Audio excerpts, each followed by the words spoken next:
ដាក់ភ្លាមចេញភ្លាមបងប្អូនចង់ឲ្យជាតិគីមីយ៉ាងម៉េចក៏ដោយឲ្យតែយកមកត្រាំក្នុងម្សៅលាងបន្លែមួយប្រភេទនេះដឹងតែចេញអស់តែម្ដងសំខាន់ជាស្នាដៃផលិតផលរបស់កូនខ្មែរយើងហើយគាត់ផលិតបានច្រើនខ្លាំងមែនទែនមួយខែបានទៅដល់រាប់ពាន់កែឯណោះសម្រាប់លក់ឲ្យបងប្អូនប្រើប្រាស់យកទៅត្រាំដកសារជាតិគីមីនិងបាក់តេរីអាក្រក់ក៏ដូចជាមេរោគផ្សេងចេញពីបន្លែផ្លែឈើដែលយើងបានទិញមកពីទីផ្សារពិតជាសប្បាយចិត្តហើយក៏មានមោទនភាពដែរបងប្អូននៅពេលដែលឃើញកូនខ្មែរយើងក៏អាចផលិតបាននូវផលិតផលដ៏ល្អមួយនេះអ្នកណាទៅដឹងបងប្អូនរាល់ការទិញបន្លែផ្លែឈើពីទីផ្សារមកណាយកមកញ៉ាំប្រចាំថ្ងៃធ្វើម្ហូបក្តីឬក៏ទិញផ្លែឈើយកមកញ៉ាំភ្លាមក្តីពិតណាបងប្អូនយើងមិនអាចមើលដល់ភ្នែកទទេបានទេថាផ្លែឈើណាឬក៏បន្លែណាវាមានសារជាតិគីមីឬអត់ឬក៏មានមេរោគឬក៏អត់ណាហើយញ៉ាំដឹងតែញ៉ាំហើយធ្វើម្ហូបដឹងតែធ្វើម្ហូបហើយមិនដឹងថាខុសឬត្រូវទេដឹងតែញ៉ាំទៅឆ្ងាញ់ហើយពេលខ្លះញ៉ាំគីមីរាល់ថ្ងៃក៏មិនដឹងទៀតឥឡូវនេះឱកាសល្អមែនទែនដែលកូនខ្មែរអាចផលិតបាននូវផលិតផលមួយប្រភេទដែលមានឈ្មោះថាម្សៅលាងបន្លែផ្លែឈើ Soda Food អញ្ចឹងក៏អស់បញ្ហាក៏លែងព្រួយបារម្ភហើយនៅសារជាតិគីមីក៏ដូចជាមេរោគផ្សេង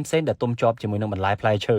Soda Food ឬក៏ម្សៅលាងបន្លែផ្លែឈើនេះអាចជួយបានបងប្អូនតម្លៃសមរម្យណាប្រើប្រាស់បានគ្រប់ជីវភាពគ្រួសារតែម្ដងបងប្អូនមើលមួយប្រអប់នេះត្រឹមតែ 20,000 រៀលទេមាន20កញ្ចប់ឯណោះហើយសម្រាប់ទឹក10លីត្រយើងប្រើមួយកញ្ចប់តូចហ្នឹងទៅចាក់កូរវាឲ្យសព្វត្រាំបន្លែផ្លែឈើ20នាទីបងប្អូនសារជាតិគីមីក៏ដូចជាមេរោគអាក្រក់ផ្សេងចេញមកតទៅអស់តែម្ដងកុំបារម្ភថាម្សៅនេះវាមានសារជាតិដែលធ្វើឲ្យប៉ះពាល់ដល់សុខភាពបងប្អូនពិសោធន៍ឲ្យបងប្អូនមើលផ្ទាល់តែម្ដងសូម្បីតែមុននឹងពិសោធន៍លឹតឲ្យបងប្អូនមើលទៀតថាម្សៅហ្នឹងពិតជាអាចលាងបន្លែផ្លែឈើយើងបានមិនប៉ះពាល់ដល់សុខភាពហើយក៏អាចញ៉ាំបានដែរក៏ប៉ុន្តែយើងប្រើប្រាស់នៅក្នុងការលាយជាមួយនឹងទឹកត្រាំបន្លែហើយនឹងផ្លែឈើរយៈពេល20នាទីកធុនដែលត្រូវបានដាក់ម្សៅលាងបន្លែផ្លែឈើចូលហើយក៏បានត្រាំជាមួយនឹងបន្លែ20នាទី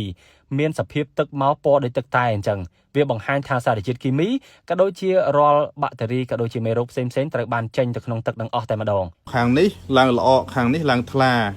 ខាងនេះប្រើនៅម្សៅលាងបន្លែ Soda Food បាទអញ្ចឹងឡើងល្អពណ៌ទឹកតែហ្នឹងគឺពណ៌ដែលគីមីចេញពីបន្លែហ្នឹងមែនបងចាវាគឺជាប្រភេទពណ៌មេរោគបាក់តេរីគីមីថ្នាំរក្សាទុកលើបន្លែផ្លែឈើណាអញ្ចឹងវាដកចេញមកទាំងអស់បន្លែយើងគឺស្អាត 100% អូហើយដល់ពេលនេះថ្លាឆ្វង់ថ្លាហ្នឹងមិនមែនថ្លាដូចទឹកសុទ្ធទេបងប្អូនថ្លាហ្នឹងរៀងល្អដែរប៉ុន្តែ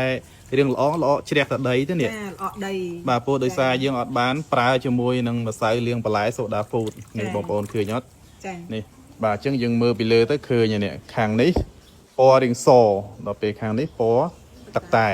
អញ្ចឹងបញ្ជាក់បានថាម្សៅហ្នឹងគឺមានប្រសិទ្ធភាពទាញយកសារធាតុគីមីចេញពីបន្លែផលិតផលនេះបងប្អូនគឺចេញពីការផលិតដោយបច្ចេកវិទ្យារបស់បារាំងទទួលស្គាល់ដោយក្រសួងឧស្សាហកម្មនិងកសិកម្មក៏ដូចជាវិទ្យាស្ថានស្តង់ដារជាតិផងដែរនៅពេលដែលផលិតចេញមកហើយត្រូវបានរក្សាទុកកន្លែងក្រោមសីតុណ្ហភាព38អង្សាសេទុកបានកន្លែងល្អមិនក្តៅពេកមិនត្រជាក់ពេកការបញ្ជាក់បរិមាណកម្រិតអីផ្សេងមានសរសេរច្បាស់នៅលើប្រអប់នឹងតែម្ដងនេះបង្ហាញឲ្យឃើញពីការទទួលខុសត្រូវខ្ពស់នៅពេលដែលផលិតបាននៅផលិតផលល្អលក់នៅលើទីផ្សារមិនមែនផលិតឲ្យតែបាននឹកឃើញចេះតែធ្វើហើយលក់ឲ្យតែអស់នោះទេហើយនេះគឺជាម្សៅដែលត្រូវបានផលិតនៅក្នុងទីតាំងនេះផ្ទាល់បងប្អូនមើលណែអូយសាច់ម្សៅសស្គូសល្អមែនទែនពេលដែលបានវេចខ្ចប់មកចេញជាកញ្ចប់តូចហើយដាក់ក្នុងប្រអប់បានយ៉ាងស្រស់ស្អាតមានគុណភាពខ្ពស់តម្លៃសមរម្យហើយផលិតដោយស្តង់ដារដែលយើងឃើញនឹងភ្នែកអាចទទួលយកបានទៀតកូនខ្មែរយើងតែធ្វើអីមួយមកច្បាស់